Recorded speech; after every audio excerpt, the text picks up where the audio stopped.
All right, everyone. The Democratic Party shit itself yesterday with Al Green and Brad Sherman delivering articles of impeachment. They're going to speak to the Democratic caucus and Pelosi and all these other wonderful leaders that they have about the issue. I would be surprised if Pelosi or anybody else even bothers to run with it. I would be. This is a useless gesture. Basically, these two are grandstanding. They're hedging their bets right now. The Democrats know that their chance of impeaching Trump is virtually zero. All this Russia crap that's being drummed up right now, and in the wake of the revelation that Obama's DOJ let the Russian lawyer in without a visa, we're going to have to talk about that in a little bit here. Things are beginning to look a little bit fishy, a little bit like, yeah, the setup claim that Roger Stowe made is probably true. It actually verifies basically what he was saying, so it's like, whoa, what's fucking happening here? Looks like the deep state strikes again, and Trump probably has a trump card to deal with this. I wouldn't be surprised, judging by Sessions' actions earlier as well on the Russian bullshit. But the gesture is insignificant. Here's why. They know that there's probably not going to be impeachment. I've said this from day one. Everyone else is like, oh, Trump eventually, the deep state will remove him. The Democrats will remove him. Somehow he'll be forced out. The Democrats don't control the House or Senate. They're not capable of impeaching him right now. There aren't enough never-Trumpers to get rid of him. The Republican Party ultimately is a corporation just like the Democratic Party, which means they want investment, which means they want to look viable. They want to look sane and reasonable. This is one of the problems that they've had with dealing with Trump, because Trump occasionally appeals to people's nativist or populist sensitivities, and they see that as like, whoa, you can't say that. You can't be tweeting and stuff.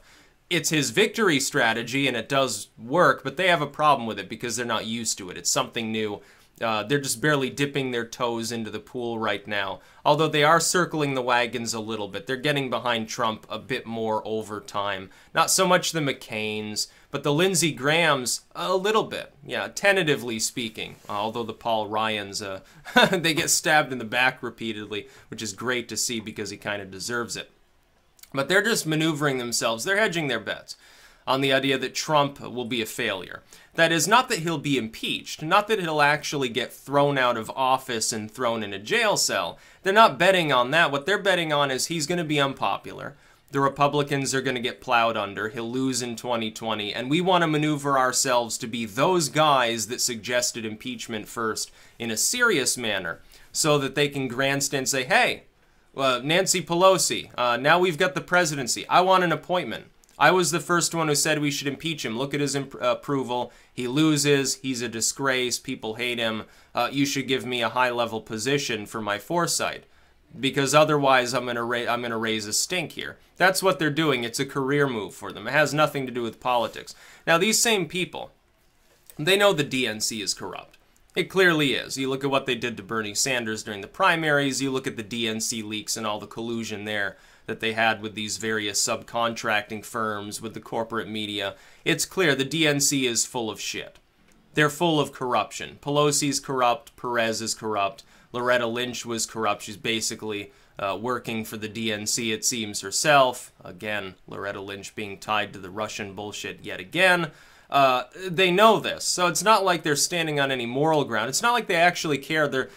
Some people say, like the Democratic partisans, they'll say, oh, the DNC cares about the country. They're trying their best to stop Orange Hitler, the Russian collusion master, or something like. It's not about that. It's a career move for them. They are grandstanding. This is how politics works. Perception is greater than truth. They know full well that they're probably not going to be capable of impeaching Trump. In my estimation, it's very unlikely Trump himself ever gets directly touched by any Russian bullshit. Michael Flynn, yeah, he had conversations with the Russians. He got cleared by the FBI, by the way, on that token. Everyone who keeps mentioning his name in the company of Kushner or Manafort or anything like this, you don't even know what you're talking about. It's the Turkey involvement that he had that was the real problem all along. It's probably why he ended up getting let go of. Mike Pence forced him out. And I think that Mike Pence knew full well it was more than just, yeah, he had a conversation with some Russians that even the FBI says ultimately is okay. It was a PR move, essentially. They knew they had to force Michael Flynn out despite being sane and being, you know, marginally popular, I guess, among Trump's core fans, as far as these others similar lines apply. What you have is a situation, though, where these people are assuming that Donald Trump is going to remain more or less unpopular. Right now, his approval is mediocre. It has been continuously. It's never been significantly above 50%. It never has, by the way, fallen significantly below 40, though. We've got to understand this, that the polling aggregate is still heavily skewed. When 9 out of 10 polls there are still missampled, there's a problem. His approval is somewhere in the mid-40s. It's not good, but it's not terrible either. But they're assuming that at the very best he continues to stagnate there and be divisive, probably loses the next time around. But here's the clue. And Al Green and Brad Sherman don't understand this. And this is their problem. They have to deal with it.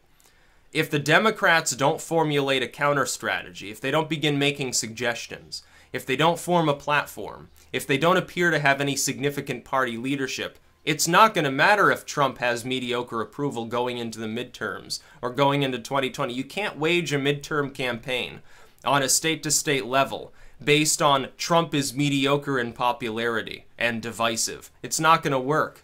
It didn't work for you in the last election. That's essentially the strategy they tried to use. Oh, well, Trump is, you know, we're looking at these skewed polls. We're saying, oh, he's less popular. Yeah, he's got some weight in some of the Rust Belt swing states. We'll crush him under elsewhere. Did it work? No, it didn't. And the Democrats have been losing popularity. Look at the special elections that you've been waging. You haven't won any of them. There's a reason for that. And they talk about, but we came in a close second. It was closer than in the 2016 elections results for that state. It doesn't matter. How much headway do you think that you can make by using the corporate media to browbeat Donald Trump? He's going to turn around and lash out at you. He's not going to face any repercussions for doing so. He didn't when he was tweeting out stuff and saying frenetic stuff at the debates during the last election. It doesn't harm him because that's part of his character. He's seen as brash and a bit unhinged, and a lot of people don't care about that. But when you look unhinged, when you suggest impeachment, and you'd probably get rebuffed by the Democratic Party on that token, it doesn't look good for you unless you're setting yourselves up to be a true alternative to Trump and the Republicans. You haven't done that. You don't have a platform other than Trump is bad, we want to get rid of him, and we stand in the way of the wall. We stand in the way of deportation. We stand in the way of browbeating the other NATO countries and stuff like that. That's not going to work for you. Now, the Democrats at some point probably will wise up. If they lose in the midterms, the alienation within their party is going to get so bad that the neoliberals may face a total revolt within the party. They may see some of the business Democrats allying with the progressives to form sort of their own joint movement. If that happens, the neoliberal sort of cronyists will probably fall by the wayside and their party will complete the paradigm shift that the Republicans have already begun. And the Libertarians. Libertarian Party has changed its overall platform to be more leftist friendly. I think that's regrettable. I think long-term that's a bad decision to make. Short-term, I guess it kind of works, but it depends on what the Democratic candidate is in 2020, too. If it's some suave progressive, then that libertarian platform is going to fall apart. You'll regress backwards in time several cycles. If, on the other hand, the neoliberals prevail somehow, yeah, it could work. I guess you could crack 10% in all the states at that point. As long as it's not Gary Johnson relapsing into baby talk or something like that. But impeachment, it's not going to happen. These are Democrats suggesting articles of impeachment for a political purpose. And it probably won't get taken up by the Democrats. And if they do, if they refer it, if the Democratic caucus and Pelosi say, okay, we're going to go forward with this because we think we have a shot at it, what's going to happen? The Republicans aren't going to impeach him. The House Republicans are going to say, no. Why would we impeach him? We don't have any evidence of wrongdoing. At any given time, Mueller or Mueller, or whatever his name is, could come out and say, oh, we found no evidence of actual Russian collusion. They might nail Kushner to the wall, which honestly would be a good thing for this country. Who cares if Jared Kushner gets thrown into a jail cell? They might go after Donald Trump's son, But so far they have nothing on Donald Trump himself. All of these pieces of so-called Russian collusion that are tangential at best anyway involve people other than Donald Trump. It doesn't matter if parts of his inner circle are implicated in a scandal. Michael Flynn was, although he got cleared by the FBI, I predict his son will be, and Jared Kushner probably will be as well if an investigation goes forward in any official capacity. But it's not going to hurt him. It's not going to matter. Increasingly, the GOP increasingly, I think, looks at the situation as another Red Scare and is averse to the idea of starting another Cold War. My line's always been, well, yeah, the Russians conduct espionage. They do hacking. We've known this for a long time. It's not like this is a new revelation. Does that justify starting a new Cold War? You have the same Democrats that want to buddy-buddy with the Chinese. The Chinese are much bigger hackers than the Russians have been for quite some time. China's rising up in that capacity. Russia's falling away from being able to. Then we have WikiLeaks today talking about the possibility that the Clinton campaign was linked to some Ukrainian groups, some foreign entities that were trying to interfere in the election too, to the point at which almost you have a situation where some populist Republican movement, aided by, generally speaking, the ideological tokens of the Kremlin, is going against some globalist group largely involved in Ukraine that's helping Hillary Clinton. How fucked up can we possibly get as a nation when we have to keep having this conversation over and over and over again? And the answer of these token Democrats within the House is, oh, we're just going to impeach him. It's not going to work. I predict that it will fail. I predict that it won't even get taken up by the Democrats. Pelosi is many things. She's inept. She's incompetent. But she's not totally off her rocker yet. She still has some sanity left. I think enough to avoid the issue because she knows. It'll be like when they tried to impeach Bill Clinton. That actually succeeded. What happens to the Democrats if they try, if they actually bring it forward for a vote and they fail?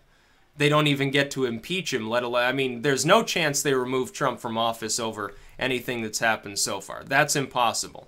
The most they could possibly get is impeachment on the backs of some never-Trumpers.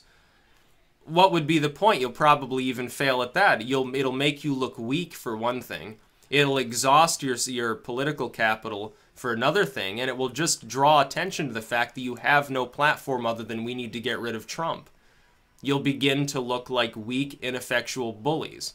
Now, some people already call you that. The Trump's fans already say that about the DNC. Oh, they're just trying to bully him. He's got ideas. They don't, so they just plant their feet stubbornly. They're whining. They're sad that they lost. They can't understand it. They're confused. But what happens if you get a bunch of independent voters and centrists saying the same thing? What if the business Democrats say, I don't know what our party's doing. They should be like trying to work with the Republicans to get like middle-class tax relief, which was suggested openly by Steve Bannon, and get like a pro-working-class platform so we can get business back, so that people can get their old jobs back that shuttered up because of the Bush-Obama bullcrap that went on, all the bailouts and recession there. What happens if millions of people decide to flee the Democratic Party because you've offered them nothing other than the vague possibility that fails of impeachment? It wouldn't be a good place to be. That's about all. Peace out.